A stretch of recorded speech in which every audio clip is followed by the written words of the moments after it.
प्यारे बच्चों, आइए आज हम रचनात्मक बोध के अंतर्गत संवाद लेखन के बारे में जानें।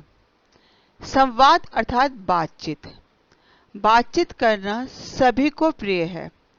मन बहलाने के लिए, अपनी भाव अभिव्यक्ति के लिए, अपने मन में आने वाले उद्गारों को दूसरों तक व्यक्त करने के लिए हम संवाद का प्रयोग करते हैं। पास बैठे लोगों से हम सहजता से बातचीत कर सकते हैं, लेकिन दूर बैठे लोगों तक अपनी बात, अपने संदेश पहुंचाने के लिए हम अनेक माध्यमों का सहारा लेते हैं। संवाद एक विधा है और इसका लेखन कार्य कैसा होना चाहिए, आइए आज हम इसके बारे में चर्चा करें।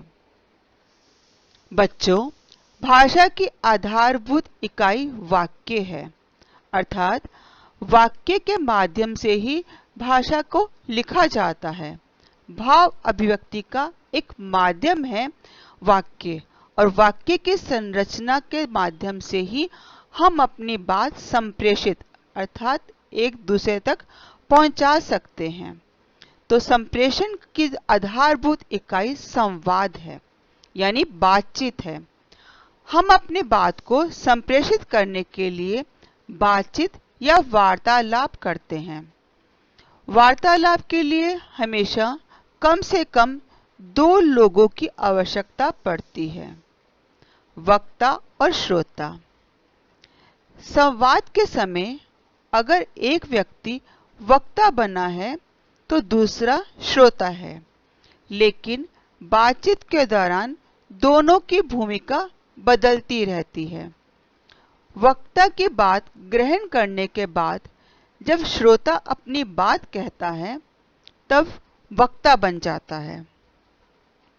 संवाद शब्द सम उपसर्ग और वाद शब्द के मेल से बना है। वाद का अर्थ है कहा हुआ या कथन, तथा सम का अर्थ है सम्यक रूप से या भली प्रकार से।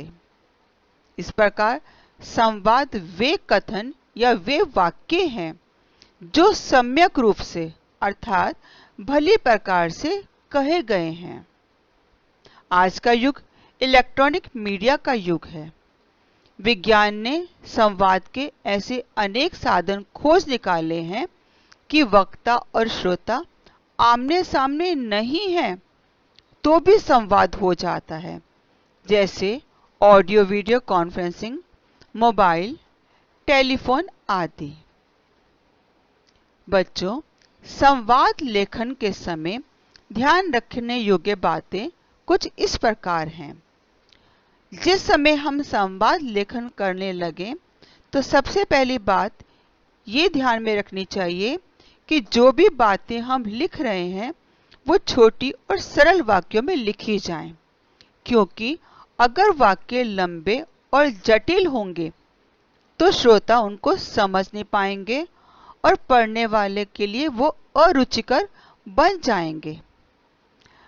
वक्ता ने बोलते समय जिन भाव भंगिमाओं अर्थात हाव भाव का मौखिक चेष्टाओं का प्रयोग किया है, संवाद लेखन के समय उन सारी भाव भंगिमाओं को कोष्ठक में लिखना चाहिए, ताकि पढ़ने वाला समझ सके कि वक्ता उस समय अपनी बात को किस प्रकार व्यक्त कर रहा था।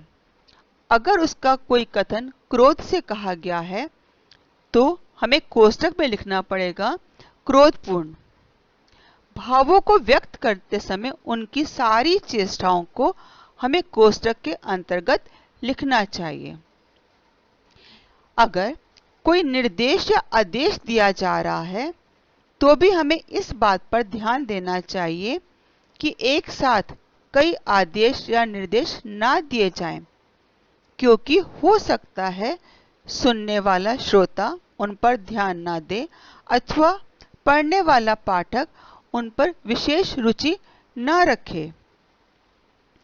संवाद लेखन के समय चमत्कारपूर्ण वाक्य अर्थात अनेकार्थी वाक्य, मुहावरों या लोकोक्तियों के प्रयोग से बचना चाहिए, क्योंकि यदि श्रोता अथवा पाठक उन्हें नहीं समझ पा रहा तो वो संप्रेषण संभव नहीं हो पाएगा। संवाद लेखन के लिए जब भी किसी को निर्देश दिया जाए तो स्थिति, संदर्भ और पात्रों की मनोस्थिति के बारे में अवश्य बता देना चाहिए। अर्थात उस समय संवाद लिखने वाला क्या सोच रहा है, उनका मन में कौन तरह से भाव आ रहे हैं, उन भावों को भी कोष्ठक में व्यक्त करना चाहिए। आइए संवाद लेखन के अभ्यास को देखें। पुस्तक मेले में जाने के लिए अनुमति लेने के लिए माँ और पुत्र में संवाद। संवाद लिखते समय पात्रों के नाम, फिर कोष्ठक में वो कौन है उनके बारे में भी लिखा जा सकता है। जैसे यहाँ है दिनेश, पुत्र और माँ सुनीता के बीच संवाद चल रहा है।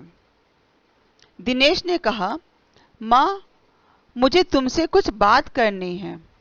सुनीता, माँ, हाँ हाँ बोलो, क्या बात करनी है। दिनेश, आजकल दिल्ली के प्रगति मैदान में पुस्तक मेला लगा हुआ है। विद्यालय की ओर से प्रधानाचार्य 7वीं कक्षा के सब छात्रों को पुस्तक मेले में ले जा रहे हैं। सुनीता, मेरे विचार से मेले में जाने से समय नष्ट होगा और पैसा भी। दिनेश, नहीं माँ, पुस्तक मेले में भिन्न भिन्न विषयों की नई नई पुस्तकें आती हैं। मैं विज्ञान की कुछ पुस्तकें खरीदकर पढ़ना चाहता हूँ। सुनीता, इस तरह के मेले में बच्चों के साथ दुर्घटना होने का डर रहता है। दिनेश, हमारे साथ हमारे विद्यालय के कुछ शिक्षक भी मेले में जाएंगे। सुनीता, तो ठीक है, तुम भी चले जाओ, पर अपना ध्यान रखना। आइए संवाद लेखन का एक अन्य उदाहरण देखें। क्रिकेट मैच को लेकर विद्यार्थियों और प्रधानाचार्य के बीच संवाद। उमेश, सर क्या हम अंदर आ सकते हैं?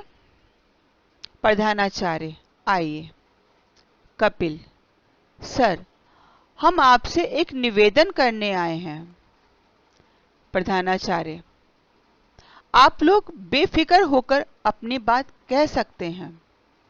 उमेश, सर मैं अपने स्कूल की क्रिकेट टीम का कप्तान हूं और कपिल उप कप्तान। प्रधानाचार्य, आप मुझसे क्या चाहते हैं? कपिल, सर हमारी टीम चाहती है कि हमें दूसरे विद्यालय के साथ क्रिकेट मैच खेलने का अवसर मिले। प्रधानाचार्य, आप मुझसे क्या उम्मीद रखते हैं? उमेश, सर हम चाहते हैं कि आप हमारे लिए एक अच्छा कोच नियुक्त करें और हमें दूसरे स्कूल के बच्चों के साथ मैच खेलने के अवसर प्रदान करें। प्रधानाचार्य, क्या आप लोग रोज अभ्यास नहीं करते? कपिल, सर हम करते तो हैं, लेकिन हमें सही मार्गदर्शन नहीं मिलता।